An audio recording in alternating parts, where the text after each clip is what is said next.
On today's Question of Faith, why are Gen Z women leaving the church? Hey everybody, this is Question of Faith. I am Deacon Mike Hayes. I'm the Young Adult Ministry Director here in the Diocese of Cleveland. And I'm Father Damian Ferentz, the Vicar for Evangelization. And we have two guests today. Kate Feliciano and Natalie Patrick. And they're both from Walsh Jesuit High School, correct? Yes. Yeah. Kate, do you want to tell us your parish? Yeah, I'm from Holy Family in Stowe and St. Mary's of Hudson. And Natalie? I'm from St. John Newman in Strongsville. And I know both of these ladies who are Gen Z women from Tolle Lege, which is a little institute I run out at the seminary in the summer, the last 2 weeks of June for rising seniors. We study philosophy, theology, culture, and liturgy. And so I spent a week with both of these ladies and some of their other friends. So a shout out to all our Tolle Lege friends who might be listening. So you've got a lot of research this week. Yeah. I have, and Nerd. I obviously spend a good amount of time with Gen Z women who are young adults, and you're the director of Young Adult Ministry. And one of the things that I've come to know in the last few months is that there's a most recent study that their generation, so they're not millennials, their generation is born between 1996 and 2012, and it's the first generation where women are leaving the church at a faster rate than men. Yeah. With millennials, men, Gen X, which is what we are, men, baby boomers, same, but the women have always been pretty steady. And so this should be some cause for alarm. So what we want to do today is talk a little bit about why Gen Z women are leaving the church, and we also want to hear why you stay, because you guys are both pretty faithful. So, and I found this to be, so first of all, we're talking about all Christians, not necessarily not all just Catholics. Yep. Right? But then secondly, it's like, so when I started doing young adult ministry, we always had trouble finding men.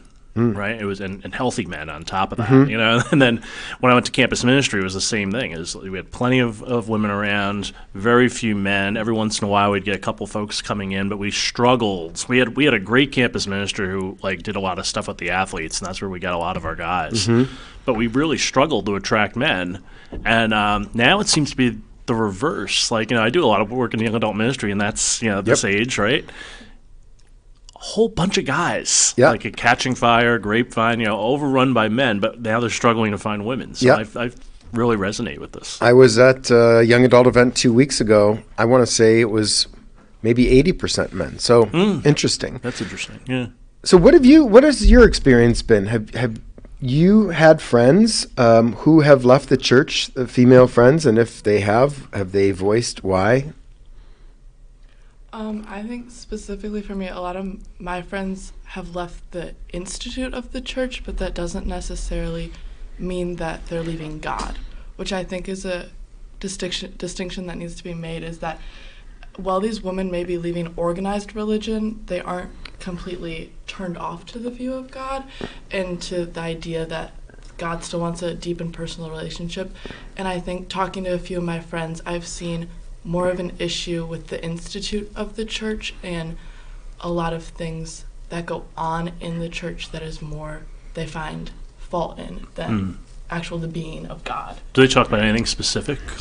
I heard a lot of just it's a male-dominated religion, and I think that in today's society where women are told to be independent and that they don't need a man, that's scary, and that's something that they have been just culturally pushed away from. So I think it's a huge societal thing.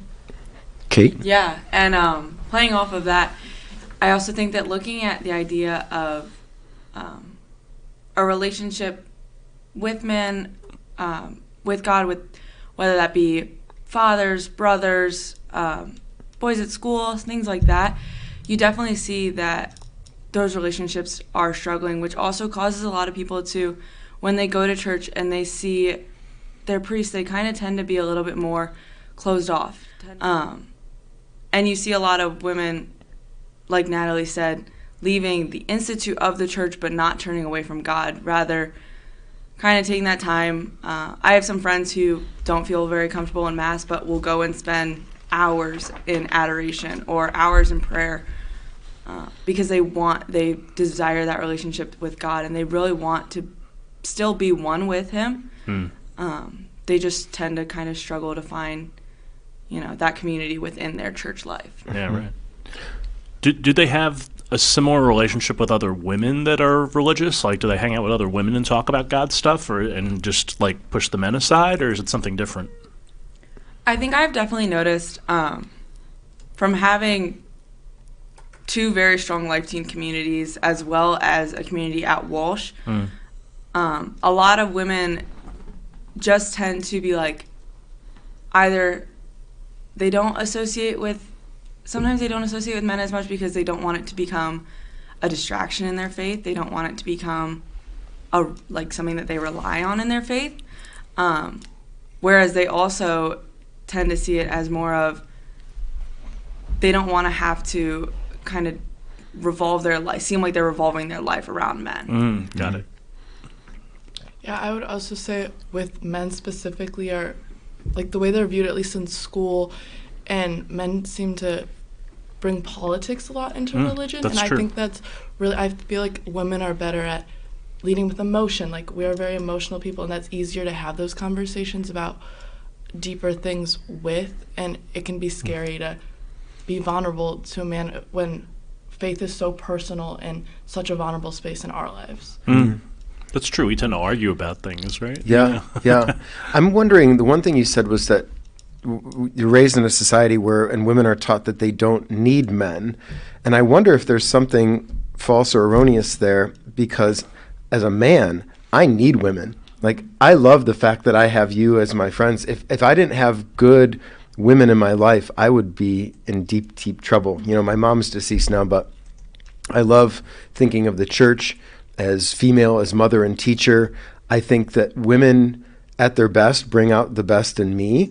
And I wonder, like, I understand about being independent and not totally reliant or dependent upon, but what would you say to, like, men in themselves aren't bad, and we're created in God's image and likeness, male and female, he created them. So can you speak to that a little bit? Yeah, I think that the feminist movement is such pitting men against women, and I think that's so counter of what everything the church says. Like, men have certain qualities that women need, and women have certain qualities that men need, and the ability for us to coexist. And there's things that me and Kate get out of our friendship that I need and are good, but there are also things that male friendships provide and that are also so good. But I think the feminist movement right now is so set on, we need to be the same. And I think rather than glorifying our differences and finding the beauty in femininity and the beauty of what makes a woman feminine is so beautiful, and we've kind of lost that as a society, as our standard of beauty has changed, and we're just pitted against men. And I think that really hurts.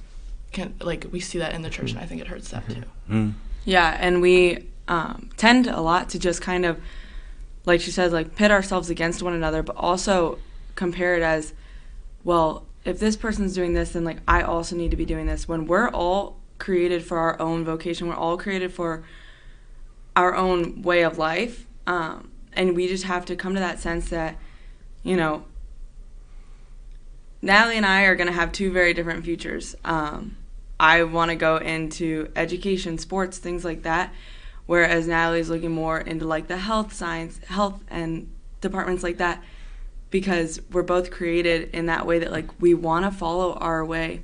And I think that a lot of people think that when you look at the men sometimes in the church, you tend to think, okay, well, if this person's doing this, I need to try and be at the same level as that. I need to try and so it's a continuous competition, and that's not just between men and women, that's also between women, women alone. I know a big thing as seniors in high school, it's applying to schools, how much money can you get for scholarships, things like that, that people really kind of it almost everything turns into a bit of a competition, which coming from somebody who's very competitive, that can be so hard to not completely revolve your life around. And I think that also just kind of ends up falling into the church, where you feel every time you show up, you're competing with somebody to, whether it's competing with them to look holier than them, or be oh, well, I sinned less than you this week, and things like that. And I think that that's become a problem that we kind of tend to fall into a lot. Virtue signaling kind of stuff, right? Yeah. I mean, what role do you think social media plays in all this, in terms of competition and, looking good? And social media is one of my least favorite things, but also something that I love so much. I know Natalie and I both haven't been on TikTok for a really long time, so that's been healthy for us just to kind of get away from. But things such as like Instagram, where it's just consistently, you see things on your feed and you're comparing things. I know, like, I'm a photographer for sports teams. I see other photographers and I immediately start comparing myself to them. And so I think that, like, that's another thing that's also just added another level of it is what, and then if you do choose, like, I had a period in my life where I went completely off social media and I immediately felt out of it. I felt like I didn't know what was going on in the world. Wow. I felt like I literally had no idea what was going on, because that's where I realized I got all my news from there. I got to see what my friends were doing. But I also noticed such a difference in, like, my self-image. I was able to look at myself in the mirror and be like, wow, I truly am, like, perfectly created in the image of God, and things like that, where when I'm on social media, I can't see that as much. Yeah, you're just comparing then, right? Yeah. That's interesting. And so it's interesting how the fast had the opposite effect there, right? Like, you would think that purging yourself of it would, instead it ends up being FOMO, Yeah. I'm preparing for Lent, and I've decided to give up Instagram and X for the entirety of Lent. Wow. I've never done that before. I usually give up drinking, so I'm going to give up drinking and dark chocolate and social media. It's the trifecta. I was debating between the three, and then I just felt like the Lord's like, go for it. Go for all three. I'm like, okay, whatever. I'll do it. We'll see how it goes. Don't sound so excited. It's one of those things where you do it, and then when you're done doing it, you're so grateful. But at this point, I'm not grateful. Yeah. So, well, tell us a little bit about I've got a lot of articles here. We could link some things to the show notes, because there's a lot of reasons, and I think the political thing's a big one that you mentioned. The patriarchy business. I mean, when you think of church, you think, okay, God the Father, Jesus the Son, and sometimes if relationships with men haven't been great, then you could bring that in. So there's a lot there to cover. But how about, why do you stay? Yeah. Because you're both really active, both at Walsh and in your parishes, and you went to CLE 216. You love being Catholic, so tell us a little bit about why you stay Catholic. Yeah, what are some meaningful experiences you've had? Yeah. Me and Kay have different experiences on this. I grew up very much Catholic, like, through my whole life. I struggled in my faith, but it was never a complete, like, separation from the church at all. And I think the reason I continue to pursue God and to seek that relationship and seek the community that is found in the church is there's so much beauty found in the church. And I think specifically as a woman, our beauty is so under attack right now, and all the beautiful things that we love about being a girl, like there was a trend on TikTok a while ago, like, I love being a girl, and like it was list all the reasons like why, and like so many of those reasons of like, oh, getting ready before homecoming and like becoming beautiful, putting on a fancy dress, like all those things I think speak into the deeper truth of what women long for. And like we just long to feel beautiful and feel a connection, and I think like that all to me points back to the Eucharist and the beauty of the sacrament and the beauty that is the Mass. And I think like my favorite Masses are the ones where it's like the Easter Vigil, like there's incense and it's just very reverent, and like you truly like you feel Jesus is present there. Not to say that he's any less present in other Masses, but the unique beauty in that, I think as a woman specifically, is what we long for. We long to feel beautiful, and we long to feel loved, and I think that the love that we long for can only be found in God. Yeah, and so for me, I grew up in a family that was not very religious, did not attend Sunday Mass most of my childhood, and I think that created like a big kind of empty space in my heart. It actually was just about a year ago, a couple weeks ago, that I had my full reversion back into the faith. I attended a retreat from Walsh called Kairos, and I got to sit in adoration for an hour and a half, 2 hours close to. And I honestly sat there and just sobbed. I'd never really sat in front of the Eucharist before, unless it was like a religion class assignment or something like that. I never really went out of my way to do that. And I got to sit in front of the Eucharist and just completely collapsed. I got to be so close. I was sitting right in the front. I just was able to experience Jesus in his full glory. And ever since that day, I decided that I wanted to turn my life around. I had struggled with a lot of things prior to that experience, between unhealthy relationships within my family. And I just kind of struggled to see myself as a person other than just somebody's girlfriend or somebody's little sister or whatever it was. And when I had that reversion back into the faith, the first thing that always sticks with me is just being able to like go to confession. Confession, honestly, I think is what completely saved me. Being able to sit down with a priest, and I didn't honestly feel that true confession until June when I went on Totally Legge. I got to meet an amazing priest who I now do almost all of my confessions with. And I just was able to see, like, there is somebody there that God completely placed into my life. That is God sitting in front of me, that I am getting to talk to and hear from. And honestly, that's just made me want to stay and want to keep coming back. And then I go and I sit in Mass, and I'm not going to lie, I have my days where sometimes Mass just, it's like, all right, I have to go. But then I get there and I receive the Eucharist and I see the beauty around me, whether that's the little kids running up to your pew or the sweet old grandma sitting in the front row, whoever it is, getting to see like the beauty of the church makes it 1,000 times easier just to be there and want to go every single day and receive Jesus and, you know, come to that love so much deeper. Kate, I'm curious on that retreat that you went on where you said you sat in front of the Eucharist. You know, I always say it's people talk about the profound experiences they have in those situations, but it takes something to get people there. You know, what got you to actually take the step to go to spend some time with Jesus in the Eucharist? So that retreat was not one I wanted to go on. Prior to that, I completely renounced God. I renounced the church as a whole. And my oldest, I only have one brother. My older brother was a leader on this retreat, and we kind of went back and forth of, I don't know if I really want you going on this retreat because I'm leading it and that might throw it off. And then I was like, I don't really know if I even want to go. And it wasn't until about the week prior that finally I was like, okay, fine, maybe I'll just give it a try. I don't really know what this whole Jesus thing is, but, you know, maybe it could be cool. And then, spoiler alert to anybody who hasn't gone on Kairos yet, they give you that opportunity where they don't really tell you what you're going to do. They tell you, hey, like, the monstrance is going to be out. You're going to see the Eucharist. But they kind of just let you, you know, guide it on your own. Let you see it how you want to. And it took me about 15 minutes to kind of be like, okay, is this whole thing, like, is everybody, like, fake crying around me? Or, like, what's really happening?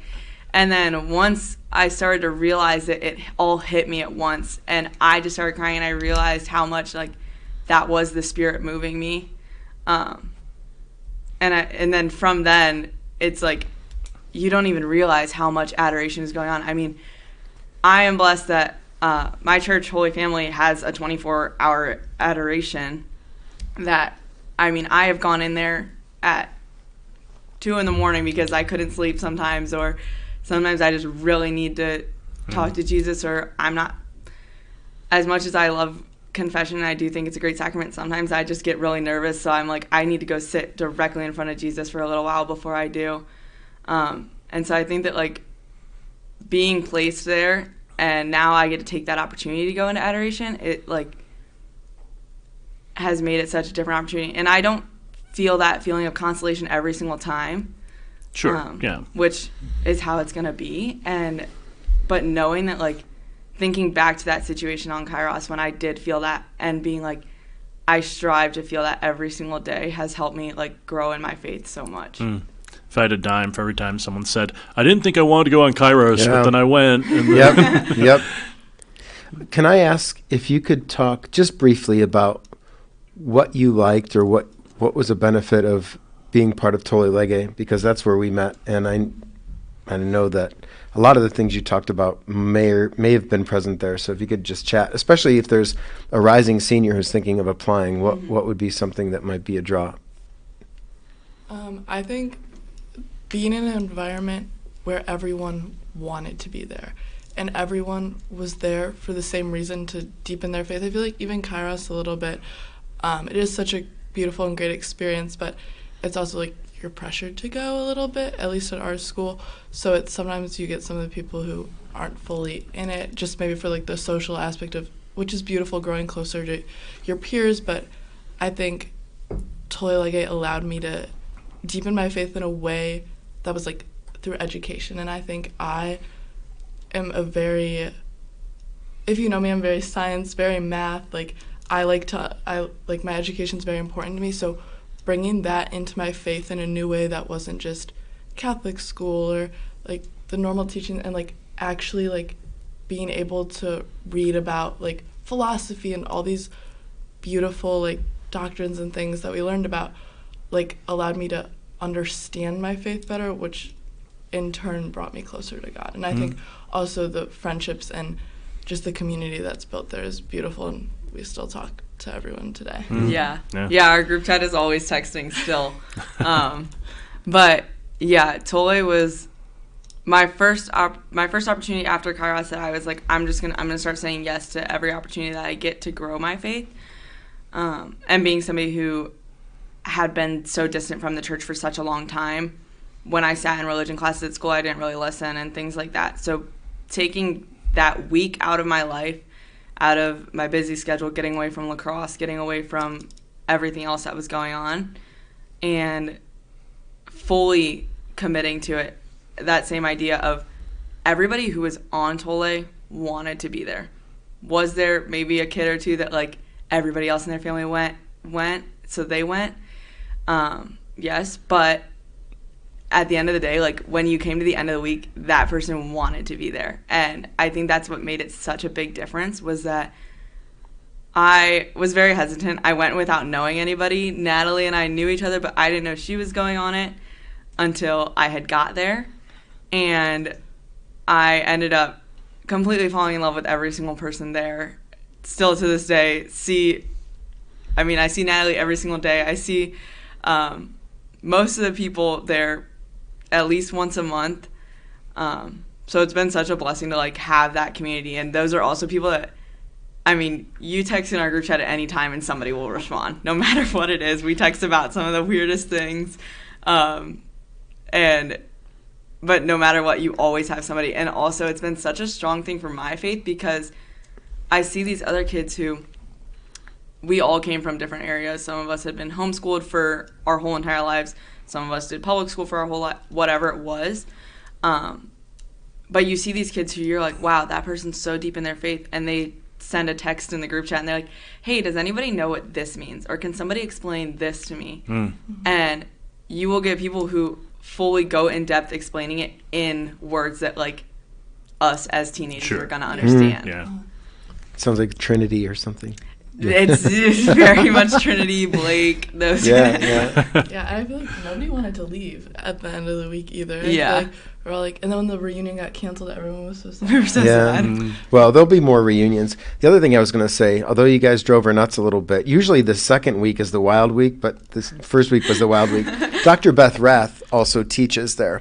And for a lot of the men too, but to see a young woman, PhD in philosophy, is I think very impactful for a rising senior, to say, my gosh, this is pretty incredible. And I know that some of our women have gone on at least to minor, if not major, in philosophy because of their experience with Dr. Rath at the SM. So if I could just sum this up, because these were some things I was thinking of, things that are unattractive, the institutional aspect and the political aspect. And it's interesting because we've studied this with Francine.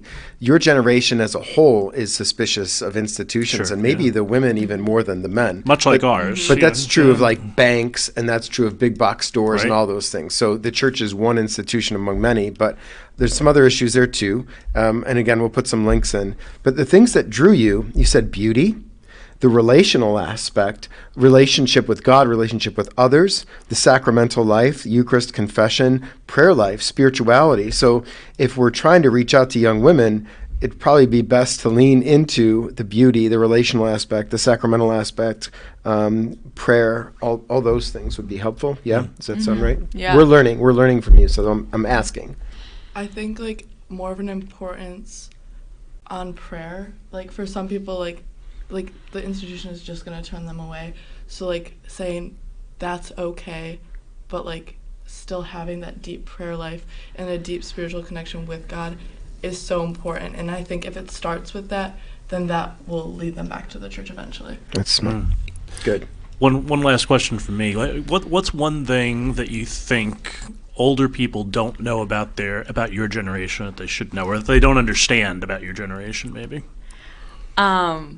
I think something that you see a lot from the older generation is that the people who are showing up to church, the people who want to create that relationship with God, we're not all going to look the same. So Sure. I think something that I definitely struggled with a lot coming into the church was, my dresses are usually above my knee, or, every once in a while, like, I'll wear like a smaller shirt to church, things like that. And I think that something that I've experienced from the older community is that leads to a lot of judgment. That leads a lot of, okay, well, you're not actually practicing your faith because you don't look like you are. So I think that's also something that scares people a little bit, is that like, oh, I'm scared to wear the wrong thing. I'm scared to wear this.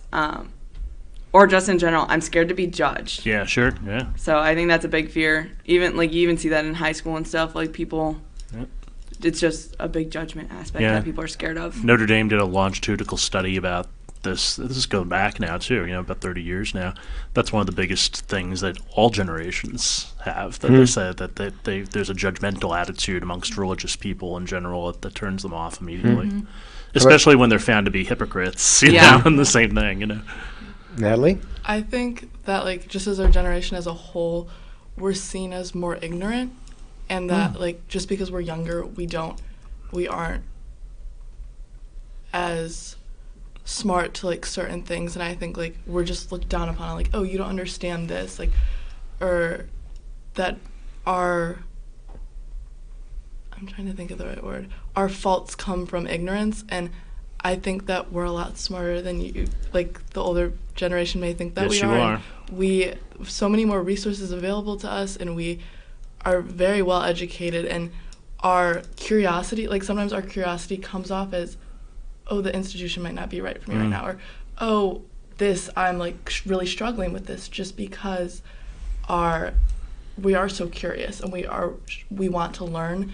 And I think that curiosity can lead to a lot of like head-on like collisions between things, and I don't think the curiosity is bad. And I think if the older generation wants to connect with us more, like share your experience. What knowledge do you have, instead of looking down on us? It's like a mutual thing where we both have different experiences that are equally as valuable, and we can learn from each other rather than we can just learn from you. One of my all-time favorite students, Ryan Underkoffer, who just called me the other day, he said that one of the things that I have to teach him is life experience, right? The different experiences I've had and what I've learned from them. And he said, but if you tell me about like a TV show or a movie or a book, he goes, I'm going to go home and I'm going to look at this on Google, and by the end of the day, I'll know more about it than you will. And I was like, not wrong. And so, you both have talked a little bit about your parish, but I think, Natalie, maybe you didn't talk a little bit about John Newman. Can you tell me a little bit about your parish there? I really love St. John Newman. I think the leadership that we have in Father Barry, he's been there for a while, and the wisdom that he imparts is really beautiful. And then I also think that our Life Teen community is it's growing, and it's just such a warm and welcoming environment. So if anyone lives near Strongsville, Sunday nights, 5 p.m., come to Life Teen Mass. I heard you had a really crappy speaker, though, this week. Yeah, last weekend, some guy named kind of Father disappointing. Damien. Very disappointing. He's the worst.